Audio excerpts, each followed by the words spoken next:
আমার স্মৃতি আছে কিছু।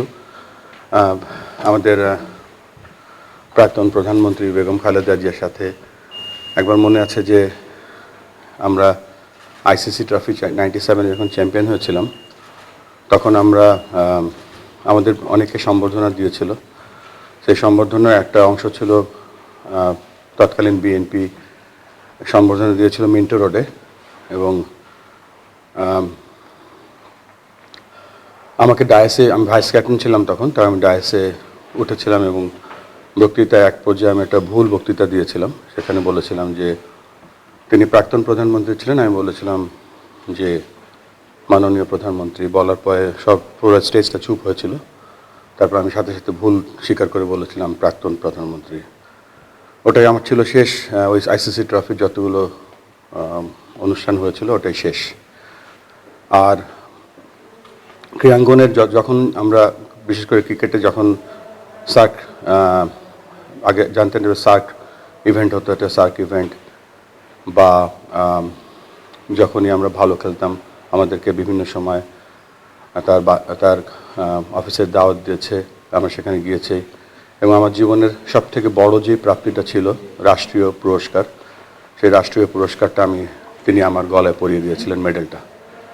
সো আমরা সকলেই আজকে শোকাভিভূত। আমরা আশা করব আল্লাহ রাব্বুল আলামিন যেন তার আত্মাকে শান্তি দেন এবং তার আত্মাকে বেহেশত নসিব করেন এবং তার পরিজনকে এই শোকটা বহন করার ক্ষমতা দেন।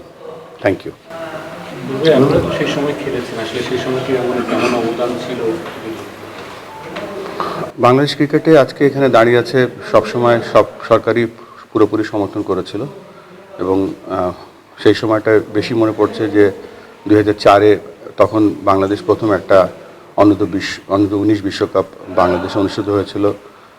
সাথে সাথে আমরা যে বেশ কিছু অনেকগুলো ভেন্যু তখন তৈরি হয়েছিল, তার মধ্যে মিরপুর শেরা একটু ভেন্যু ছিল, সেখানে হয়েছিল। বাট আমরা কখনো আমি তখন খেলোয়াড় ছিলাম, তো খেলোয়াড় অবস্থায় আমি যতটুকু জানি, খেলোয়াড় হিসেবে যতটুকু সহযোগিতা পাওয়ার আমরা পেয়েছিলাম। ব্যক্তিগতভাবে আপনার সাথে কখনো কথা আছে?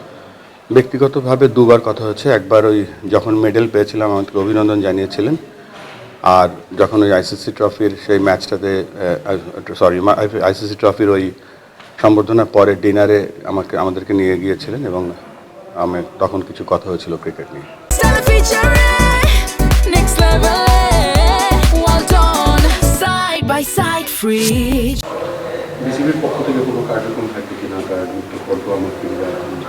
আমরা তো আজকে আমাদের প্রেস রিলিজ দিয়েছি, এবং আমরা কালকে যেহেতু শোক দিবস, আমরা পতাকা নির্মিত রাখবো। সাকিব আল হাসান মাশরাফিরাও শোক প্রকাশ করছে, এবং ভিন্ন রাজনৈতিক মতাদর্শের হওয়ার পরেও তারা এই একটা জায়গায় একমত হয়েছে যে বাংলাদেশে আসলে বেগম খালেদা জিয়ার যে রাজনৈতিক অবদান, এটা অপরিসীম এবং এটা বিশাল ক্ষতি। এটাকে আপনি ক্রিকেটের অভিভাবক হিসেবে কিভাবে দেখেন, যে কোনো ভেদাভেদ নেই এই ব্যাপারে দুঃখিত হওয়ার জন্য, কষ্ট পাওয়ার জন্য? আমি আপনার এই কোশ্চেনের উত্তর দিতে পারছি না। আমরা সকলে, এটা ভেরি কমন, ইটস নট মানে এটা তো একটা, এখানে কোনো রাজনৈতিক পরিচয় বা কিছু নেই। আমরা সকলে বাংলাদেশের নাগরিক এবং আমরা সকলে শোকাভিভূত।